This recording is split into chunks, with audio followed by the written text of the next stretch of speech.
Welcome to Innovating Leadership, Co-Creating Our Future. I'm your host, Maureen Metcalf. I'm the founder and CEO of the Innovative Leadership Institute. We help elevate the quality of leadership across the world and work with those leaders to co-create a thriving future. Our work includes assisting leaders in identifying solutions to disruptive trends and developing strategies to transform themselves and their organizations to thrive now and into the future. I'm a regular contributor to Forbes and the lead author on an award-winning book series focusing on innovating how you lead and transforming your organization. With us on the show today are Trista Bridges and Donald Eubank. Our topic for today is leading sustainably, the path to sustainable business and how SDGs changed everything. Trista is a strategy and marketing expert with extensive expertise across various geographies and sectors, including consumer products, financial services, technology, and healthcare. As co-founder of Read the Air, she advises organizations on sustainability, providing them with insights and solutions needed to transition to sustainable business models. Donald is an experienced manager who's worked across the IT, finance, and media industries in Asia for the past 25 years. As a co-founder of Read the Air, he serves as an important advisor to businesses that are integrating sustainability into their core strategy, guiding their teams to lead sustainably and apply critical tools for managing their impact. Sustainability is now a business critical issue. Those companies and industries that don't embrace it will be left behind. In fact, we're already starting to see signs of this.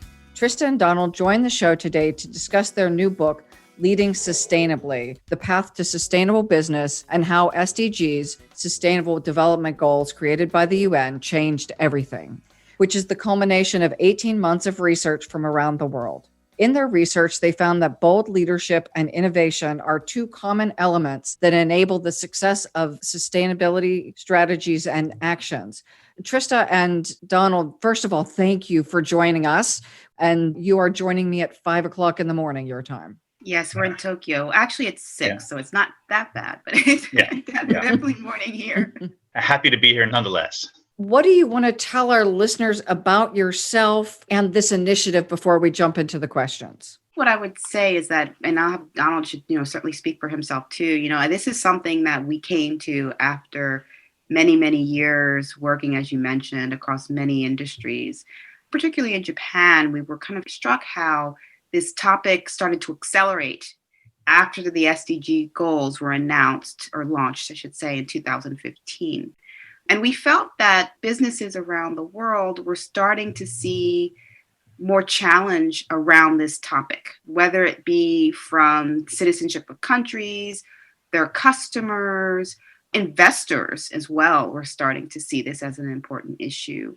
And when we were looking at, transitioning to working in this space and also writing this book, we really wanted to delve into why this was happening and what were the real drivers and what was kind of going on behind the surface. And also, where are companies now in terms of embracing sustainability? Donald, do you want to add any additional thoughts to that?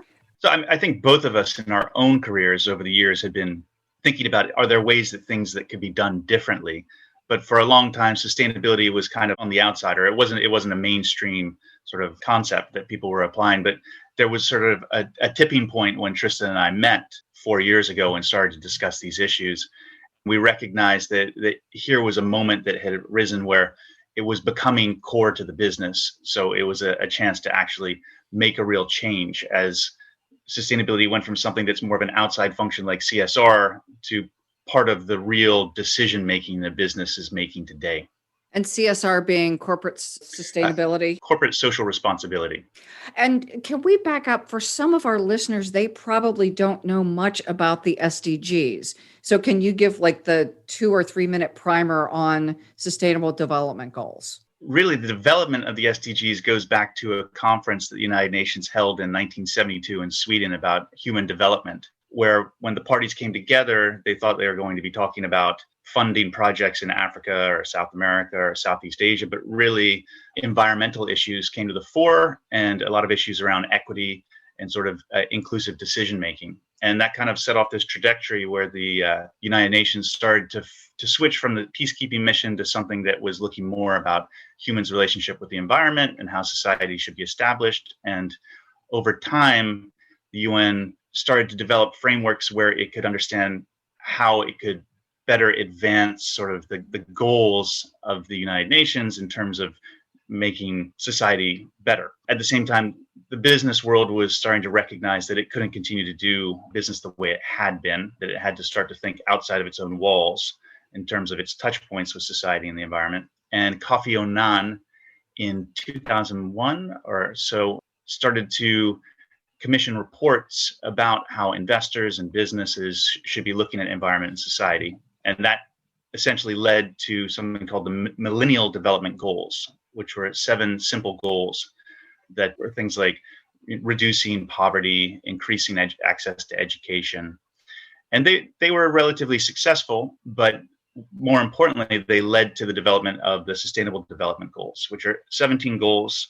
They start with zero poverty, zero hunger, good health and well-being, education, gender diversity, and then they go on down to issues about life on land, life underwater, peace, justice, and good institutions. And the last one is partnership for the goals. They have a due date, which is 2030. And then there's targets that makes them sort of more practical and real.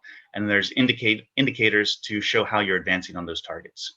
And I would add just one small point that the Millennium Development Goals that Donald mentioned were really aimed more at the emerging market world. The Sustainable Development Goals are really broad and across multiple countries, both developing and developed. And this is an initiative by the UN, so it's a global initiative. Great. Yes, and it was agreed at the time by, I think it was 180 countries, I believe, Donald? It's a consensus driven with all the members of the United Nations. Are companies making progress in integrating sustainability into their strategies and operations? Because if we're supposed to make significant progress by 2030, a decade is both a long time and no time at all. Yeah, exactly. Yeah. So what we saw when we spoke with organizations was, I think there's a couple of things. The SDGs are a helpful framework that many companies have been using to try to kind of just understand what's going on. I think the first step is within any company is, what are we doing well? What aren't we doing well? What do we need to fix? Some parts of the world embrace them more strongly than others, right? So you see in Asia, for example, or in Europe, I'd say to a certain extent that, it's really a helpful framework that they can use to think about sustainability. In the US, you see less of it, right? Which may also have something to do with its relationship with the UN and how it sees the UN in general. But I would say in terms of progress, you'd be hard pressed to find a company today that doesn't, for example, have a sustainability report, which is kind of step one, which is just reporting. This is what's going on. This is how much water we're using. These are our emissions, et cetera, et cetera. So that was really step one. But now organizations are starting to say, okay, what's really material for my business? And that basically means, what are the things that really are going to make a difference and move the needle for my company, and also from the perspective of external stakeholders, which are usually customers. That's how companies think about it. And there's a lot of inherent risks and opportunities in that for companies. And so that's what companies are starting to see. And you're starting to see more and more organizations around the world. Like, for example, one of the companies we spoke with was Coca-Cola, and they're featured in the book. And they definitely see opportunity to grow and expand their business with, sustainability. There are real benefits, right? If you can develop a clear sustainability strategy vis-a-vis your competitor. And why? Because consumers are starting to say, for example, and customers are starting to say, look, we want to support products and services that are more sustainable. We don't really believe that business is really doing what it should be in terms of its responsibility to society, where at the same time, we're also seeing governments who are kind of falling short, right? And I think around the world, we would say these problems in the past would have probably been handled by government. But what's happening is they're just not as effectual as they need to be in handling them, which means everybody kind of has to step up. So there's a lot of pressure on companies now to do more. And so we're definitely seeing some real positive actions. We can talk about them later. There's definitely laggards, and we're not there yet. And to your point, hitting the goals in 2030 is going to be very difficult to do, right? But I think we are starting to see acceleration in terms of action and some positive signs that a lot of companies are starting to say, okay, we need to be doing more and we need to be moving more quickly. I do find it interesting that companies are making significantly more progress in some cases than the governments where they are headquartered. Well, we found a really interesting example of that, which is a company called Rangen Cells, which is a Swedish family-owned waste management company, and they're kind of across Northwest Europe. And they discovered that they could recover phosphorus from the industrial waste that they were collecting and then incinerating. Phosphorus is really important for use in agriculture, but the German laws do not allow them to put this phosphorus back into the agricultural industry. So they had to actually consult with the government to get the government to change policy. So sometimes the issues with the government is that the government hasn't understood well enough sustainability to make the policy that's necessary for businesses to be actual to advance on it. But also the incentives for government to take action are quite different than business. Businesses are responsive to their customers and their consumers, whereas politicians are working more on an electric cycle. And so sometimes their vision is unfortunately not as long term as it should be. Well, and this is also where boards come in and they can take a longer view, and in many cases do. Absolutely. And we actually are working around starting some thinking around that topic of sustainability on boards, because it is a space where I think more work needs to be done. So if you look at kind of the board level, there's been a lot of initiatives around the world around gender diversity on boards and racial diversity on boards. And that's been a really positive development. This is an area where we don't yet have a lot of expertise at the board level, and we really need it.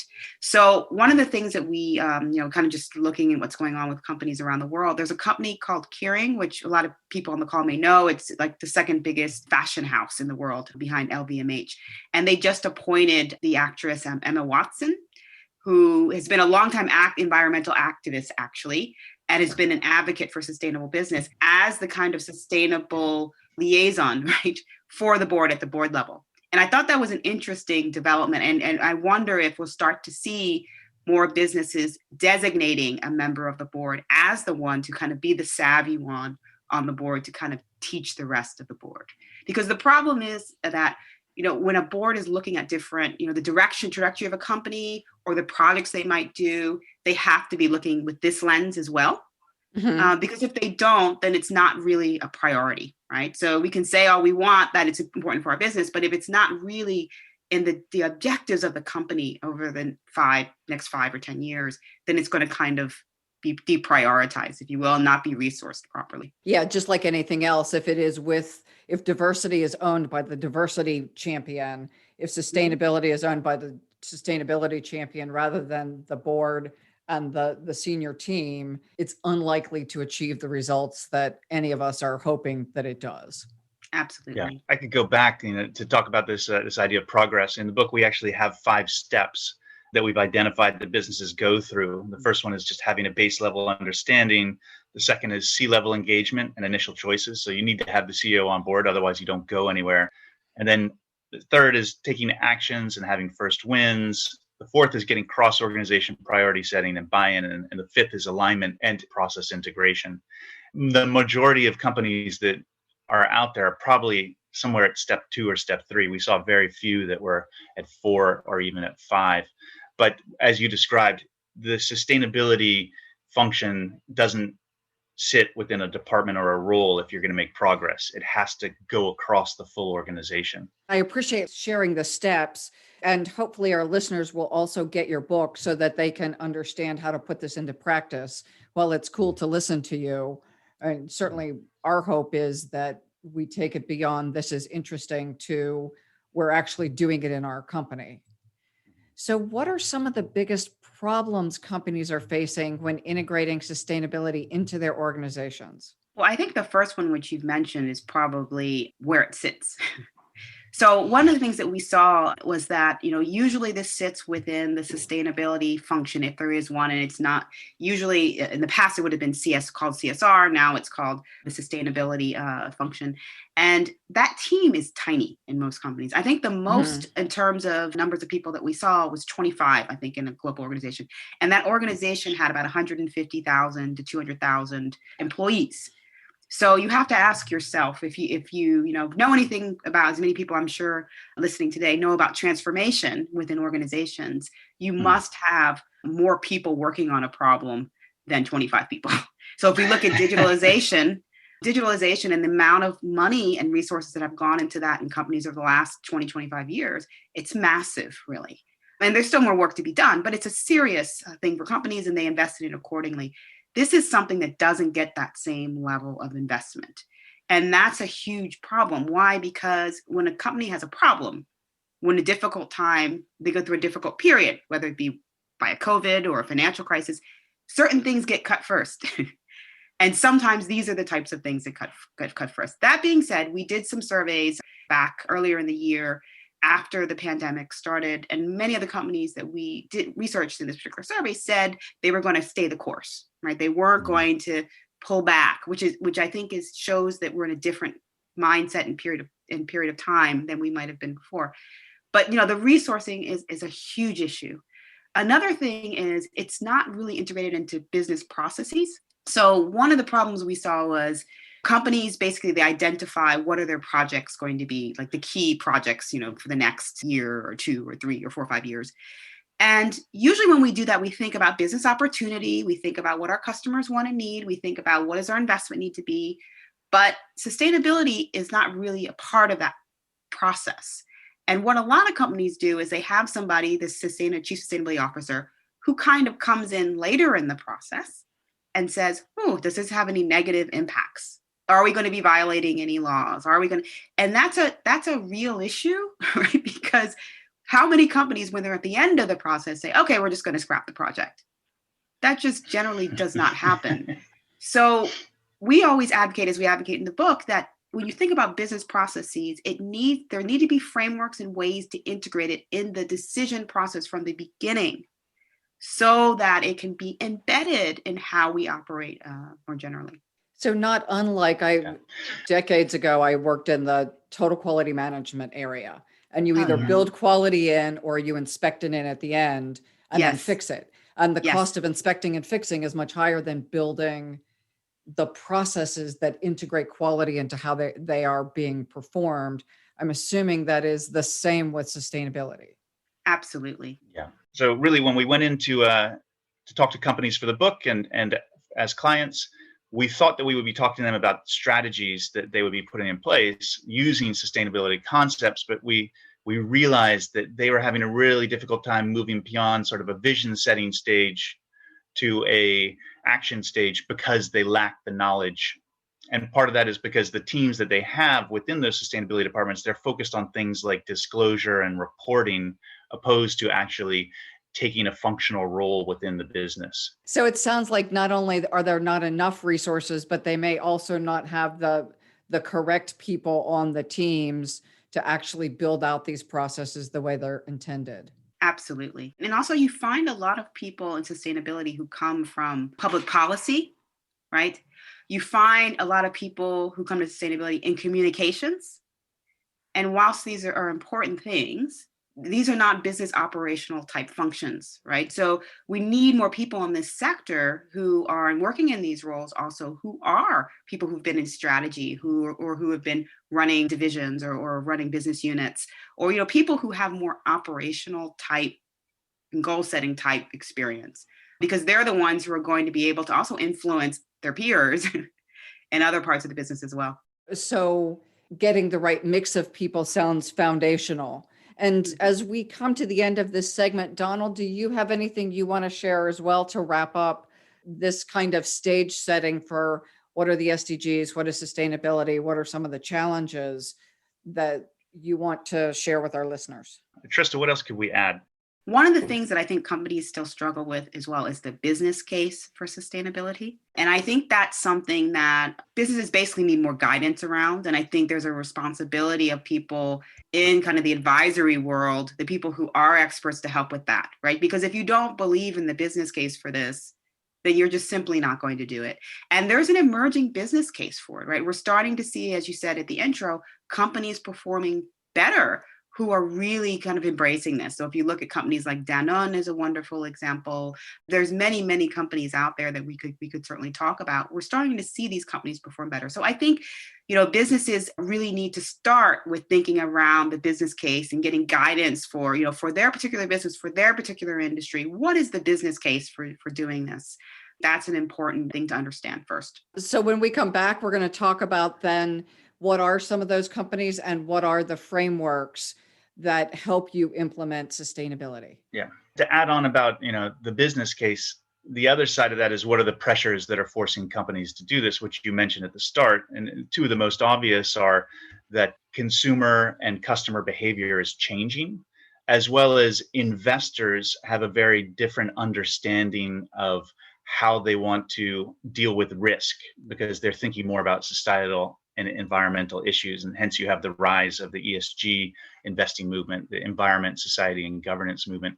But there's 8 other things that we think are really pushing companies to do this. One is related to changing consumer behavior is growth, that there's opportunities within the sustainability space to create new products. And one thing that we saw was from NYU Stern, 50% of market growth in a study that they did of fast moving consumer goods came from just 16% of the CPG market of products that were marketing themselves as sustainable. Now, how sustainable they really are, we don't know, but customers were willing to buy products that were marketed as sustainable at a higher rate and sometimes willing to pay more money. So there's growth opportunities there.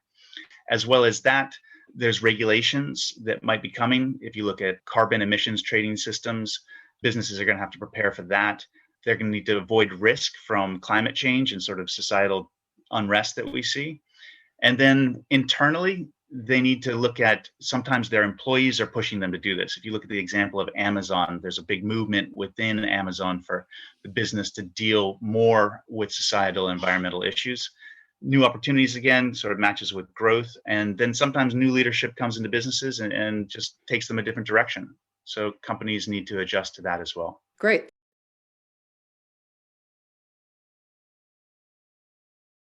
I encourage our listeners to think about, do you have a business case for sustainability in your organization? And how is that propelling you forward? And if you don't have a business case, how is that hindering your success? We are recording with the International Leadership Association conference. We're talking about leading sustainably, the path to sustainable business, and how the SDGs changed everything. And our guests are Trista Bridges and Donald Eubank. You, Trista, mentioned some companies that are doing this really well. So we know that leadership, particularly from the C-suite level, is part of driving change within organizations. Can you give us some examples of CEOs and their businesses that are particularly strong on building sustainable business? I want to give just 2 examples, medium to large company and one from a global multinational. So the first one, which we actually look at in the book, in what we call mission-driven companies, and these are companies that we consider have been built as sustainable from the start, okay? And one of the companies, which was one of the greatest examples, is a company called Keen, which you may know is a footwear company, and very, very, very, very popular in the US, expanding around the world. They actually started, I believe, in the late 90s, and they have a really interesting story. As they were starting to get a lot of traction, right? They were going to do a huge ad campaign.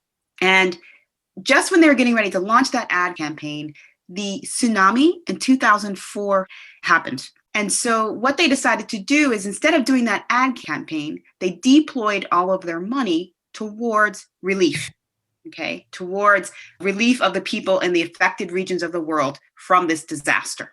And why is this interesting? Because it kind of set them on this course that kind of permeated everything they did from that point in time. And we kind of talk about that extensively in the book.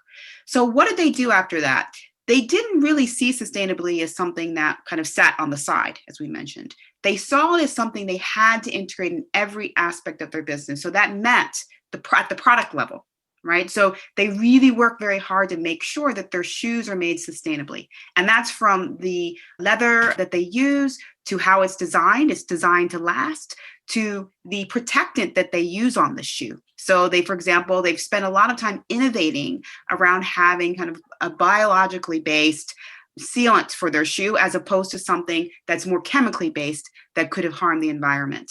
They also, which is very interesting, is they also work to improve in their industry certification of contract manufacturers. As we know in the apparel and retail industries, one of the biggest challenges is understanding where and how the products are made that you carry, right? So if you're in a store, many people who run retail don't understand necessarily where those products come from. The actual producer of the products are working with contract manufacturers to produce their products. So they may be doing things, even if they're trying to operate sustainably, they may be doing things that are not. So there's a certification called the Higg Index, which was actually started by, interestingly, Patagonia and Walmart to really work on certifying contract manufacturers around the world.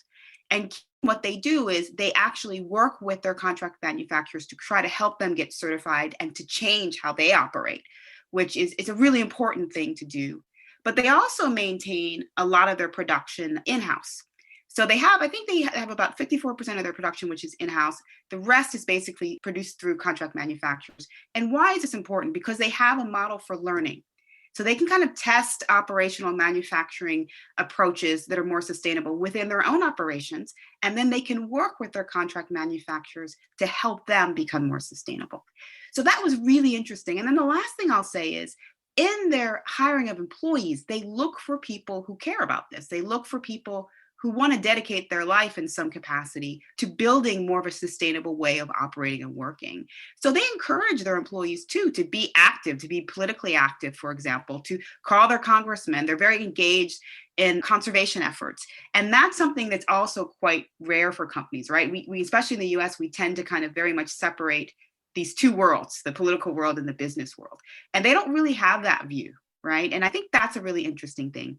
And then the second company I'll talk about briefly is Danone, which you may know is the dairy and water company. And they're really emerging as one of the key leaders in embracing what we call the B Corporation model. And this is really at the moment kind of emerging as the best framework or structure for certifying or validating. So they started actually in the US, making their US operations a B Corporation. And that was one of the earliest ones that they got the certification for. But they're moving around the world now. Japan actually just became a certified B Corp. So I heard the CEO speaking on a podcast recently, and he said that there's many CEOs contacting him, confidentially, of course, and asking, should we be doing this too?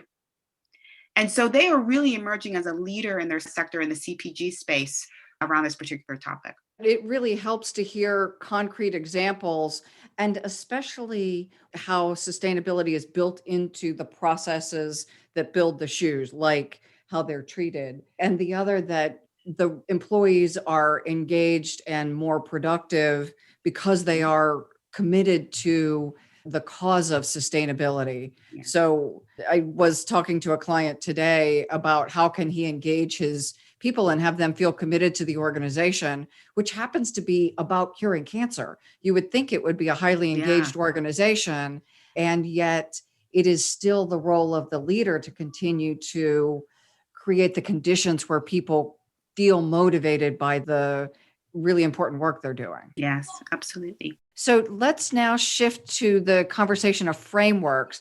What are some of the frameworks that CEOs and other leaders can use to move their organizations toward a more sustainable business model? There's a whole host of frameworks out there, some older and some newer, and many of them are becoming harmonized. But it starts with GRI, which is the Global Reporting Initiative, and GHG Protocol, which is for measuring your carbon footprint. GRI helps you to look at the basic things like what's your employee turnover, what's your employee safety, what's your water usage and your wastewater, what's your energy usage. And we think that's kind of become a baseline.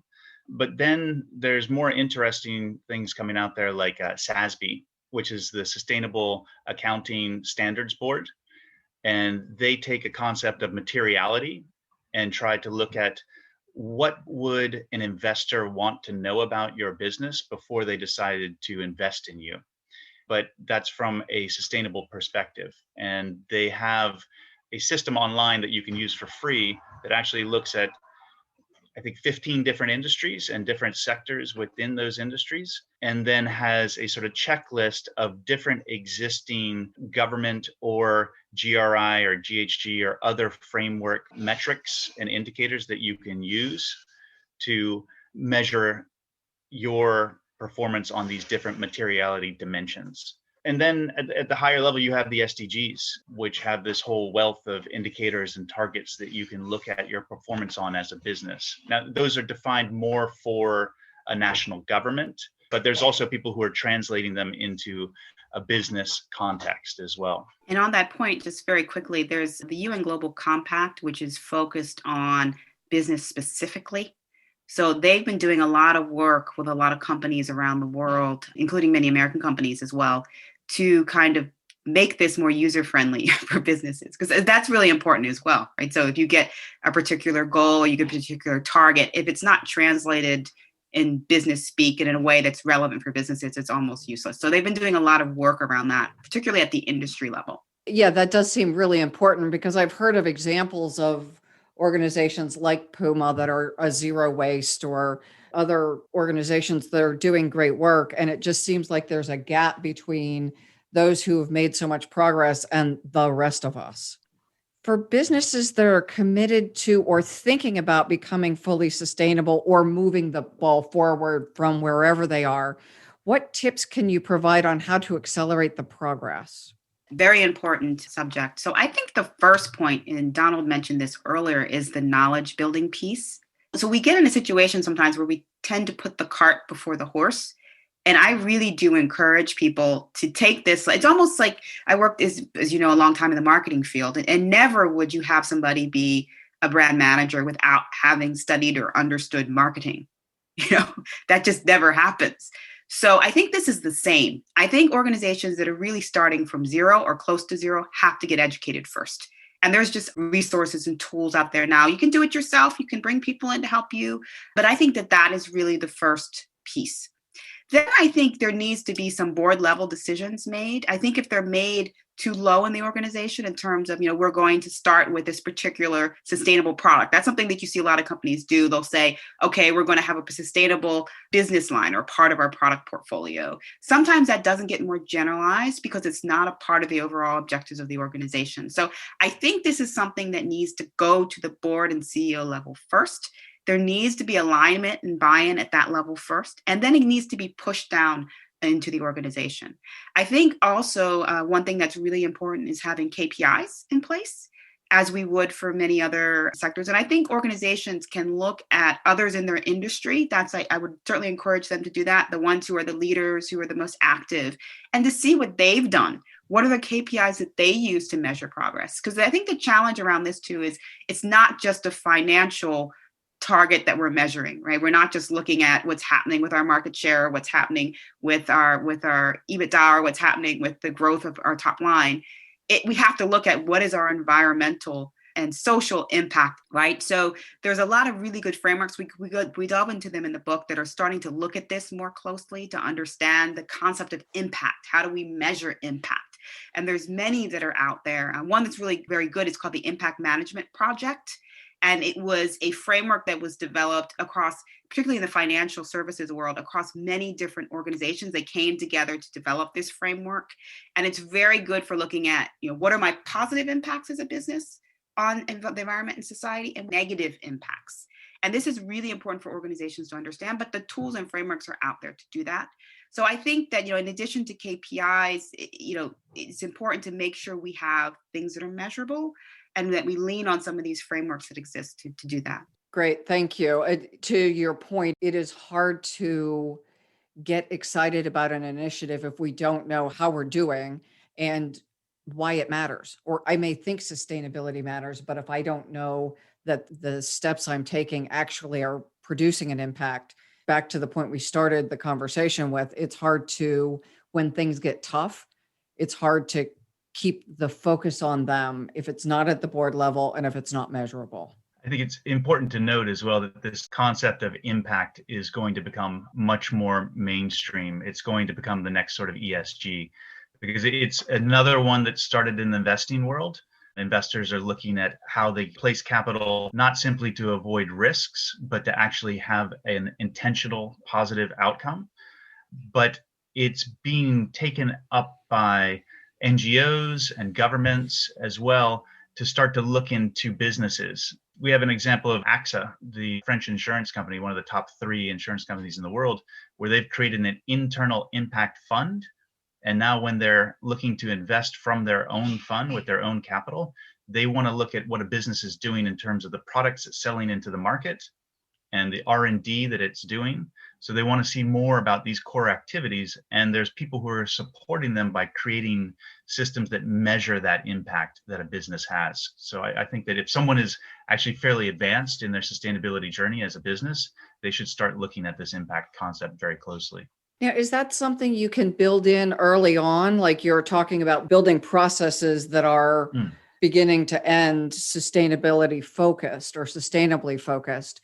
Can you build impact into the metrics for the processes? Well, I think as a stance or a position with the mission-driven companies that Trista was describing, like Keen, or B Corps, those kinds of businesses that are founded as essentially sustainable businesses from the start are going to inherently be having positive impact when they're producing products or services for the market. If you're a legacy company that's trying to make a transformation, then your shift from one side to the other will hopefully, again, put you in a place where you're going to be creating products that are inherently having a positive impact. You could use frameworks, I think, to help you to understand whether or not the products that you're making are going to be beneficial to society or the environment. But it's more just simply the philosophy that you have as a business. Another one in terms of leadership was DSM, and the former CEO, I think he just stepped down this month, Fike Sabisme. He went to a World Food Program event more than 10 years ago, and he saw the issues that they were talking about. And DSM is a nutrient and vitamins company, as well as it's a chemicals business sort of before that. And still, and a long time ago, it was a coal company. They've gone through a number of transitions in its, I think, 120-year history. But he recognized that he had to shift the direction that the business was going. And he's really achieved there one of the few businesses that we saw that was at that stage 5 that we mentioned, where the whole concept of sustainability it's within the processes and the systems. So for them, he sent out a message that we're going to take this shift. And then he kind of identified people who put up their hands and said, I understand what you're doing and I want to help you do it. So there's self-selectors out there. But then he used this network within the company he created to make sure that every division was contributing to goals that they assigned themselves. And if a business is not contributing 65% of their activities to becoming more sustainable, the business gets spun out. And then there's KPIs on a division level and on a role level, so that everyone is being directed to become more sustainable as a organization. And the reason why I mention this in this context is because a business like that, they know that they will be having a positive impact because they've aligned themselves in a certain direction and they've used these frameworks to help them get there. Beautiful. I think it's really helpful for us to have examples so we can imagine what that journey may look like. As we wrap up, leaders need to see sustainable business practices as important to the organization's success as they do other initiatives. Like any big change effort, embracing a sustainable business model requires bold leadership, board level all the way down, clear systemic change processes, and ongoing alignment. So bold action is best, but it's important that companies get going, even if their actions are small at first. If they're piloting, they build success, they build the business case, they understand their impact, and then they continue to grow. So would you remind our listeners the name of your book and how they can get a hold of you and learn more? The name of the book is Leading Sustainably, The Path to Sustainable Business and How the SDGs Changed Everything. It is available on Amazon as well as other sources. And you can always get in contact with us if you go to readtheair.jp and also on LinkedIn. Beautiful. Remind us of your names so people will know who to contact on LinkedIn. Sure. I'm Trista Bridges. Okay. And I've said Yeah, it improperly before. I said it with an S. So Donald Eubank. Yeah, there's just one. Thank you for all of the important work you're doing in the world and for sharing it with our listeners. And to our listeners, I do encourage you to pick up the book, learn about the frameworks, look at the examples, and begin your sustainability journey. As we said, whether it's a bold first step or a small first step, all of us share this planet, and the impact we make today is the legacy we leave for our children. Thank you so much for joining us on the show today. If you liked what you heard, please join us again and like us on one of the platforms you listen to and share it with others. We hope that the information that we share with you sparks your passion for sustainability and your direct action. Thank you for the impact you make in your world.